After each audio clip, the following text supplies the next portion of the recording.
Good morning everyone. এই ভিডিঅ'টো আপোনালোকে যদি সম্পূৰ্ণ কৰি চাই তেনেহলে নিশ্চয় গম পাব এই ভিডিঅ'টো আপোনালোকৰ বাবে কিমান ইম্পৰ্টেণ্ট। যদিহে আপোনালোকে মোৰ দৰে অসম পুলিচত প্ৰথমবাৰ ইণ্টাৰভিউ দিম বুলি ভাবিছে বা প্ৰথমবাৰ এপ্লাই কৰিছে তেনেহলে এই ভিডিঅ'টো আপোনালোকৰ বাবে বহুত ইম্পৰ্টেণ্ট।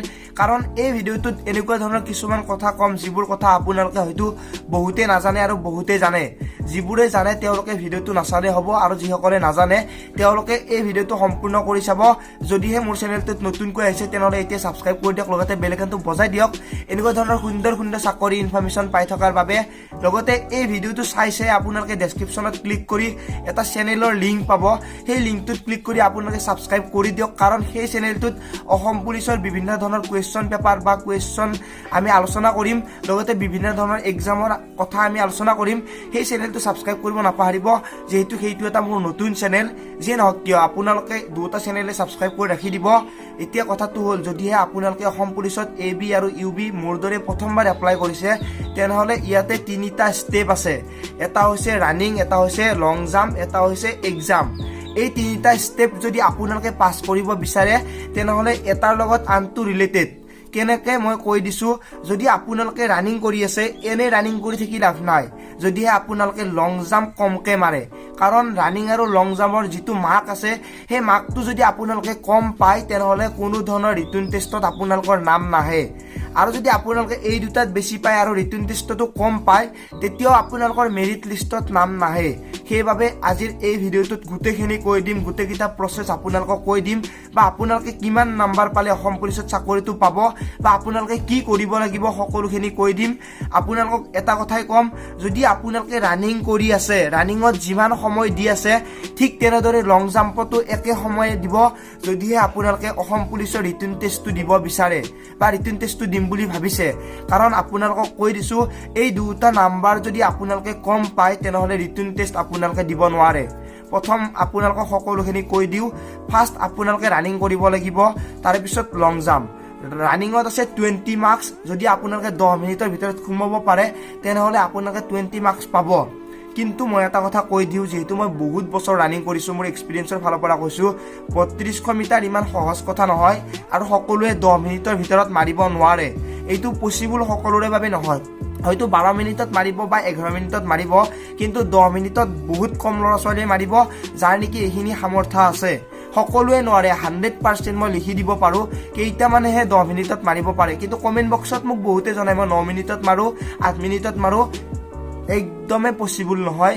হয়তো আপোনালোক 100জন মানুহৰ 2জন মানুহে মাৰিব বা 3জনে মাৰিব, কিন্তু 50জনে 10 মিনিটৰ ভিতৰত মাৰিব নোৱাৰে। এইখিনি কথা বেলেগ, নিজৰ নিজৰ কথা। আপোনালোকে প্ৰেক্টিচ কৰিলে হয়তো 11 মিনিট, 10 মিনিট বা 10 মিনিট 30 ছেকেণ্ডত মাৰিব পাৰে। এতিয়া আপোনালোকক কৈ দিছোঁ, যদি আপোনালোকে ৰিটেন টেষ্ট দিব বিচাৰে তেনেহলে প্ৰায় 30+ পাব লাগিব। যদি আপোনালোকে ৰানিং আৰু লং জাম্প মিলি 30+ পায় তেতিয়াহে আপোনালোকে ৰিটেন টেষ্ট দিব পাৰিব। এতিয়া আপোনালোকক কৈ দিছোঁ, প্ৰায় 12 মিনিটৰ ভিতৰত আপোনালোকে ৰানিংটো কমপ্লিট কৰিবলৈ চেষ্টা কৰক, তেতিয়া 15ৰ ওপৰত আপোনালোকে নাম্বাৰ পাব।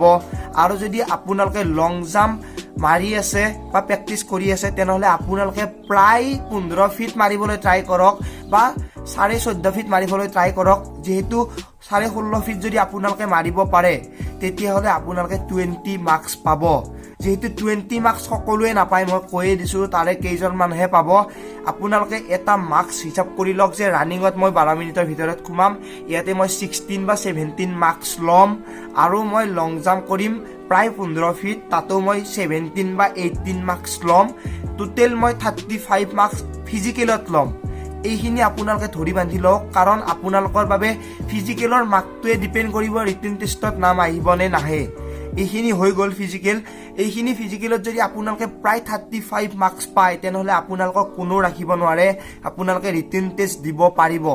আৰু এক্সট্ৰা 10 মাৰ্কছ আছে। যদি আপোনালোকৰ মেট্ৰিকৰ পাৰ্চেণ্টেজ ভাল অৰ্থাৎ 60+ আছে তেতিয়াও আপোনালোকে নাম্বাৰ পাব। আৰু যদি আপোনালোকৰ NCC আছে, স্পৰ্টছ চাৰ্টিফিকেট আছে, কম্পিউটাৰ চাৰ্টিফিকেট আছে, ডিপ্ল'মা আছে তেতিয়াও প্ৰায় আপোনালোকে 2 বা 3 নম্বৰ পাই যাব। টোটেল আপোনালোকে 5 মাৰ্কছ এক্সট্ৰা পাই যাব। এইখিনি যদি আপোনালোকৰ আহি যায় তেনেহলে আপোনালোকৰ হাতত 40 মাৰ্কছ থাকি গ'ল। এতিয়া আপোনালোকে ৰিটেন টেষ্টত কিমান মাৰ্কছ পাব লাগিব মই মোৰ মনৰ পৰা কৈছোঁ।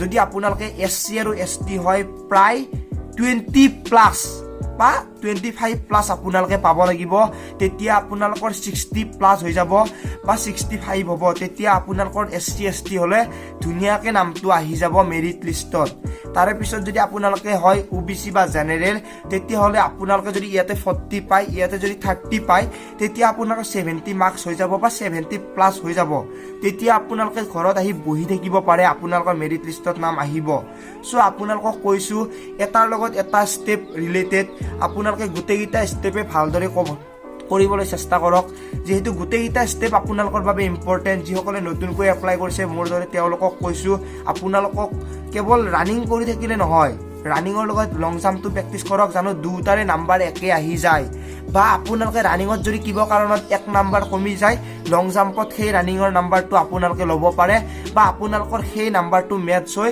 গোটেইখিনি সম্পূৰ্ণ হৈ যায় সো মই আপোনালোকক ৰিকুৱেষ্ট কৰি কৈছো গোটেইখিনি আপোনালোকে চেষ্টা কৰক আৰু গোটেইকেইটা মাৰ্কস একে ল'বলৈ চেষ্টা কৰক আৰু যদি আপোনালোকে ৰানিঙত 18 নাম্বাৰ পায় আৰু লং জাম্পতো যদি 18 পায় তেতিয়াহ'লে আপোনালোকৰ 36 হৈ যাব আৰু মেৰিট লিষ্টত আপোনালোকৰ নামটো আহাত বহুত সহজ হৈ যাব সো এই ভিডিওটো ইমানে যদি ভিডিওটো চাই ভাল লাগিল তেনেহ'লে শ্বেয়াৰ কৰিব নাপাহৰিব কাৰণ নতুনকৈ বহুত ল'ৰা ছোৱালী এপ্লাই কৰিছে প্ৰায় 4 লাখৰো অধিক ল'ৰা ছোৱালী এপ্লাই কৰিছে আৰু মোৰ চেনেলটো যদি সাবস্ক্ৰাইব কৰা নাই সাবস্ক্ৰাইব কৰিব নাপাহৰিব এনেকৈ ধৰণৰ সুন্দৰ চাকৰি ইনফৰমেশ্যন পাই থকাৰ বাবে লগতে ডেসক্ৰিপচনত দিয়া লিংকটোত গৈ আপোনালোকে সেই চেনেলটো সাবস্ক্ৰাইব কৰক কাৰণ সেই চেনেলটোত ধুনীয়া ভিডিও আহি আছে আজিৰ পৰা প্ৰায় আৰম্ভ হ'ব নতুন কুৱেশ্যন পেপাৰ চেনেলটো সাবস্ক্ৰাইব কৰিব নাপাহৰিব আৰু যদি মোক আপোনালোকে এতিয়ালৈকে ইনষ্টাগ্ৰামত ফলো কৰা নাই লিংক ডেসক্ৰিপচনত দিয়া আছে গৈ ইনষ্টাগ্ৰামত ফলো কৰিব পাৰে আৰু আপোনালোকৰ যদি কিবা সুধিব লগা আছে সুধিব পাৰে আজিলৈ মানে পুনৰ লগ পোৱাৰ আশাৰে মই জিতুমণি জয় আই অসম